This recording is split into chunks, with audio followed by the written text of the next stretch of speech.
Hola a todos, hoy vamos a ver el tema de integrales triples con coordenadas cilíndricas. Este tema es un tema realmente muy sencillo, toda vez que uno entiende perfectamente las coordenadas polares. Entonces vamos a entender primero qué son las coordenadas cilíndricas. Hasta ahora, la única forma que tenemos para identificar un punto en R3 es a través de sus coordenadas X, Y, Z. Acuérdense que la primera coordenada nos indica si nos estamos moviendo hacia atrás, hacia adelante, cuántas unidades. La segunda coordenada hacia la derecha o hacia la izquierda, cuántas unidades. Y la tercera coordenada hacia arriba o hacia abajo, cuántas unidades. Bueno, lo que vamos a hacer es proyectar este punto con coordenadas X, Y, Z en el plano XY. Es decir, estamos haciendo la tercera coordenada igual a 0. En el plano XY, entonces tendríamos el punto X, Y, 0. Bueno, como estamos en el plano, otra forma de identificar este punto es a través de coordenadas polares. Es decir, el punto X, Y, 0 también lo puedo identificar diciendo cuánto me estoy moviendo desde el origen al punto y en qué dirección. Acuérdense que esa dirección me le indica un ángulo que movemos a partir, o más bien que medimos, a partir de la parte positiva del eje X. Así pues, X, Y, 0 tiene la misma información que R y θ. Bueno, entonces si yo identifico cuánto vale R y cuánto vale θ, entonces para identificar finalmente al punto con el que inicié, voy a decir, muévete R unidades en la dirección de θ y después sube Z unidades y eso es el punto con el que iniciamos. Eso que acabo de describir al final son las coordenadas cilíndricas. Entonces en las coordenadas cilíndricas vamos a identificar R, que es una distancia, θ, que es un ángulo, y Z, que es una altura. Acuérdense que como R es una distancia, entonces la R es mayor o igual a 0. Y como antes, como brincamos de un sistema a otro, pues bueno, en el piso lo que estamos identificando son básicamente coordenadas polares. Y con las coordenadas polares, pues X es R coseno de θ, Y es R seno de θ, y la R, que es la hipotenusa de un triángulo rectángulo que se forma por ahí, es la raíz de X cuadrada más Y cuadrada. Entonces, pues lo que hacemos básicamente a través de las coordenadas cilíndricas es proyectar mi punto en algún plano coordenado, entender esa proyección en términos de coordenadas polares y finalmente para regresar al punto inicial únicamente digo cuánto me muevo, qué altura. Bueno, aquí tenemos algunos ejemplos de algunas superficies que quedan fácilmente descritas a través de coordenadas polares, de coordenadas cilíndricas. Entonces, aquí tenemos, supónganse que yo les digo R constante, fijen un R constante, piensen por ejemplo en R igual a 2, y varíen θ libremente y varíen Z libremente. Estas dos varían libremente. ¿Qué dibujo? Bueno, como R es constante, me ubico en el piso y me muevo tanto como diga R. Si pensamos, por ejemplo, en R igual a 2, en el piso, 2 unidades. Ahí está. Como la θ varía libremente, entonces lo que dibujo es en el piso un círculo de radio 2. Ahora, por cada punto de ese círculo, como la Z varía libremente, voy a dibujar una recta vertical. Por cada punto en el círculo. ¿Qué habré dibujado al final?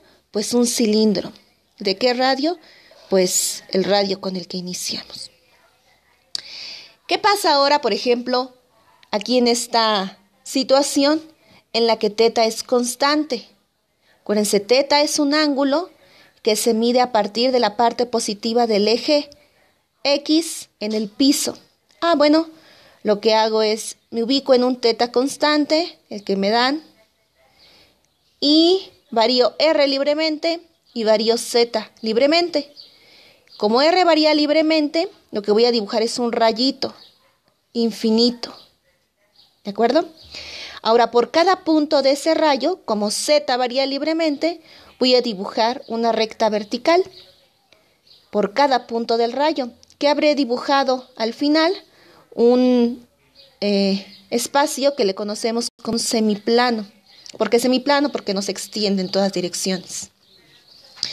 Y finalmente tenemos este ejemplo. ¿Qué pasa si mi z es constante y ahora varío r y θ libremente? Bueno, acuérdense que r y θ las voy a siempre a medir en algún plano.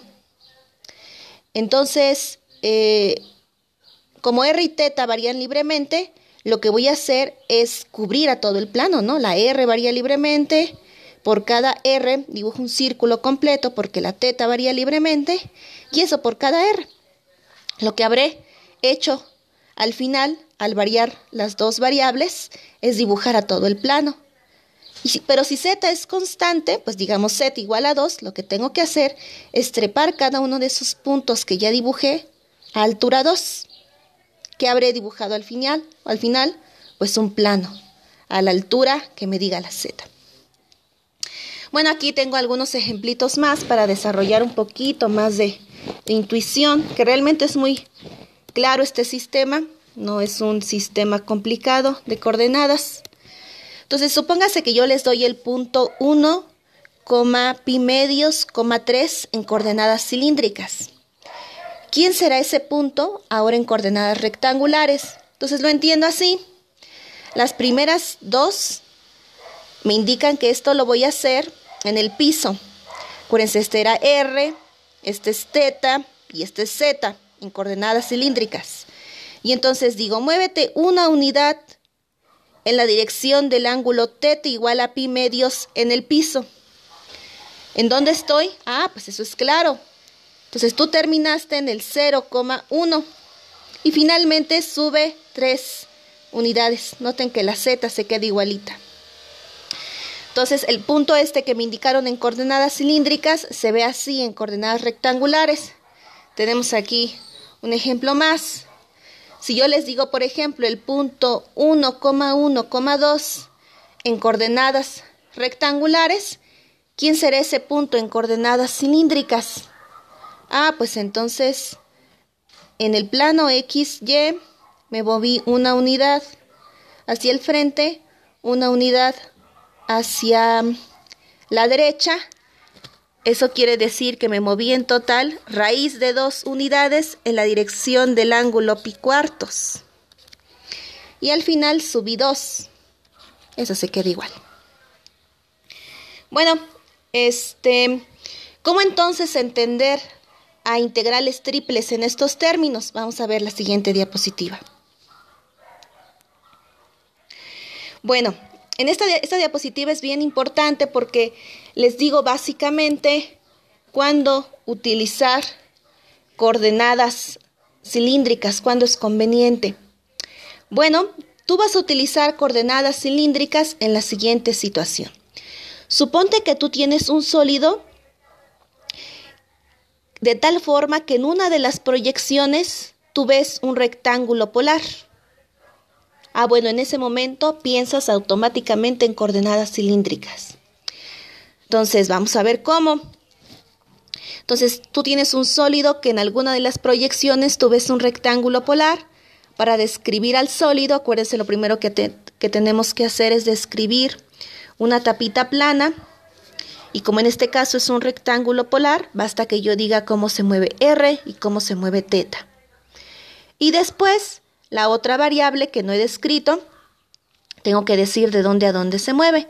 En este caso, en la imagen se mueve de la sabanita inferior, que se ve como U1 de X, Y, hasta U2 de X, Y. Bueno, entonces, integrar sobre el sólido E una función que normalmente se supone continua sobre el sólido, ya sabemos nosotros que es lo mismo que destinamos las dos integrales de afuera para la tapa plana, acuérdense, y la integral de adentro para la otra variable, en este caso nos da profundidad, que es la z. Y aquí estamos diciendo que la z se mueve desde U1 de X, Y hasta U2 de X, Y. Eso es lo que habíamos estado haciendo nosotros hasta este momento en el que no sabemos coordenadas cilíndricas. ¿Cómo hacerlo a partir de ahora? Bueno, vamos a cambiar toda esta integral en términos de coordenadas cilíndricas. Y entonces fíjense cómo queda. Como las dos integrales de afuera van con la tapa plana, que fue un rectángulo polar, entonces pongo mis límites de integración que sé que son constantes, que me indican cómo se mueve teta, que va desde alfa hasta beta, y cómo se mueve r, que va desde a hasta b. Eso ya lo sé hacer. Aquí aparece esta r, que tiene que ver con el diferencial en coordenadas polares. Entonces véanlo así, r de teta. Para indicar cómo se mueve z, lo que voy a hacer es cambiar todo en términos de coordenadas cilíndricas.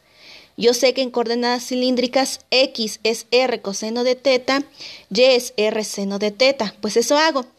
Si antes la z se movía desde u1 de x, y hasta u2 de x, y, ahora voy a pensar que la z se mueve desde u1 de r coseno de teta, r seno de teta, hasta u2 de r coseno de teta, r seno de teta. Básicamente, ¿qué voy a hacer?